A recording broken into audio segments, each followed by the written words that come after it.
everything that they were doing will be done by the Human Rights Commission. In more than, out of 54 countries, only 8 countries have gender commissions. Zimbabwe is one of them. So what? Gender commission there Created to by advance, ZANU-PF. to educate, to promote women's rights. By who? Now being It was created by ZANU-PF government. Do you agree? well, those have been in power. Doesn't have been in power. Yeah. So if we created it, and we now want to give the powers to the Human Rights Commission, why are you telling us that we cannot do that when we created it?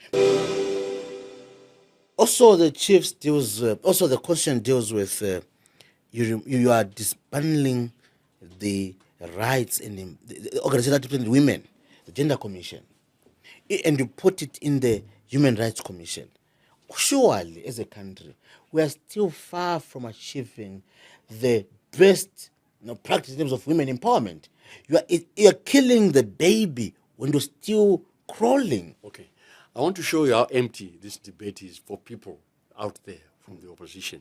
There is no gender commission in Zambia, Malawi, Mozambique, Namibia.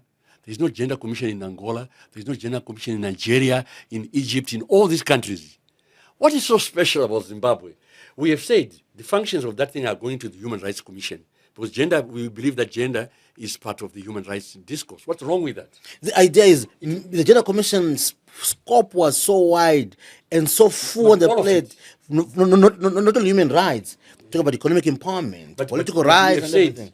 Everything that the Gender Commission was doing, we don't want to pay people an extra body to be a drain on the fiscus. The Human Rights Commission will take that function. That's what we said. We are not taking down anything. Everything that they were doing will be done by the Human Rights Commission. And I've just given an example. I said, in more than, out of 54 countries, only 8 countries have gender commissions. Zimbabwe is one of them. So what? But if Zimbabwe is doing well and they're doing well, so should we deprive ourselves of excellence because Zambia doesn't have it? What do you mean Zimbabwe is doing very well? We want a gender commission that says that lies and says that people have been raped by Magaya, going to arrest Magaya. That's what they were doing. Instead of promoting women in media, promoting women and saying they must be promoted. We have a gender commission that has been captured by the opposition to do things that are to mobilize them. I told you the MDC is a bad news party. They want to look for people. They want to use those commissions. They wanted to use them to help the opposition where they have no stake. We can't have a commission that behaves like that gender commission that was being run by those people, where they go and look for people who they say, to say the person has been raped, so going to arrest so-and-so, going to arrest so-and-so, so-and-so is having an affair with another woman, going to investigate that. We don't want that. We want a full gender commission that talks about real issues. And if they become part of human rights, we're actually upgrading them. That's what we believe. And you know what? It is up to the executive branch of government to decide the government structures. The state of Zimbabwe in the constitution is built around the president. He decides what kind of commissions to put in, what kind of ministries to have.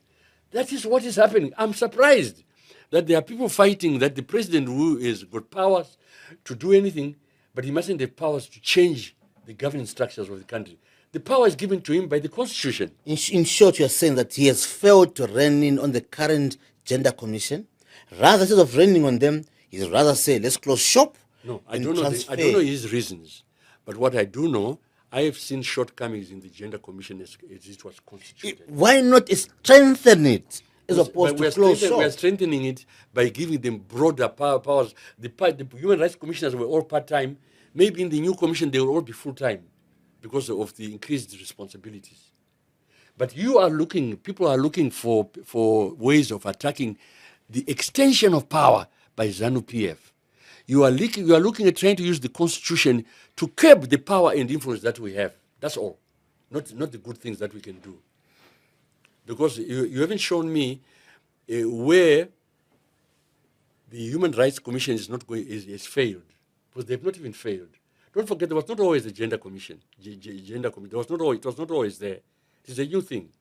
Definitely. An idea to say, let us empower women who for long have been marginalized. And we are directly or indirectly, willingly or unwillingly. Don't forget that it was ZANU-PF that brought in MPs, ZANU-PF alone, not the Human Rights Gender Commission. They never lobbied us to say, can we have women proportional representation for women? No, it is us who did it. It was a ZANU-PF policy. It is ZANU-PF policy to make sure that women are empowered. It is ZANU-PF policy so that women are not abused, to change the laws, to make sure that it's easy to bring people who commit rape. And there was this gender commission there Created to by ZANU-PF. advance, to Created by- educate, to promote It was women created rights. by who? Now being It was created by ZANU-PF government. Do you agree? well, those have been agree? in power. Those have been in power. Yeah. So if we created it, and we now want to give the powers to the Human Rights Commission, why are you telling us that we cannot do that when we created it? But then the question is simple. Is it not about you are hating individuals who are there, and instead of dealing with individuals, you would rather close shop for it? No, we are not. There's no individual in Gender Commission that is at war with ZANU-PF. No. There's no one. Or maybe their shortcomings or the lack of a proper legal system around them, which you are failing to address. There's no problem between ZANU-PF and the Gender Commission as currently constituted.